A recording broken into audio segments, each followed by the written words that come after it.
I recommend you watch the movies in this franchise in the order in which they came out because one, the events unfold in a certain way throughout, and two, the timeline is all the fuck over the place. The earliest events that we see in the Conjuring universe are the opening scenes of Annabelle creation, which take place in 1946. So that's when we meet Mr. and Mrs. Mullins and their daughter Bee, and we see what happened to her. But then the rest of this movie jumps to 12 years later. Next, we have The Nun. The events of this movie all take place in 1952 in Romania. And then 4 years later, we have the events of The Nun 2, which this one takes place in 1956.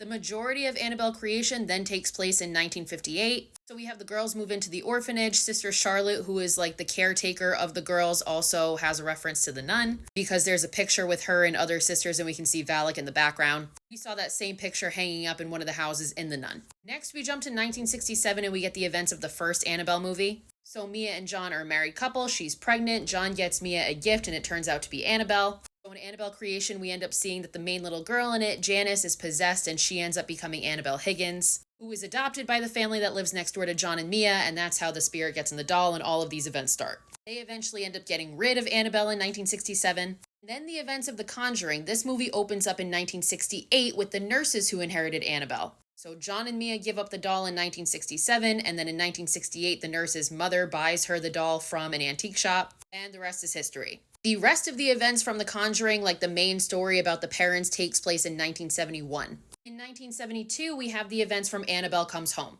So after Ed and Lorraine had taken the doll from the nurses, they took it home, and this is the events that happen a few years later. The Conjuring 2 opens up in 1976 with the events of the Amityville Horror House and Ed and Lorraine's investigation. The main events of this movie, meaning the Enfield haunting, takes place in 1977. In the order that they came out, this movie is our first sighting of the nun, Valak, but obviously we know after the other movies came out that she's been around for a very long time. And then finally, we have The Conjuring 3, The Devil Made Me Do It, which these events take place in 1981. So this is the only one that takes place in the 80s. The rest take place mostly in like the 70s, the 60s, the 50s. Like I said, I recommend that you watch them in order. So that would be The Conjuring, which came out in 2013, followed by Annabelle, which came out in 2014, The Conjuring 2, which came out in 2016, Annabelle Creation, which came out in 2017, The Nun, which came out in 2018, Annabelle Comes Home, that came out in 2019, The Conjuring 3, which came out in 2021, and The Nun 2, which came out in 2023.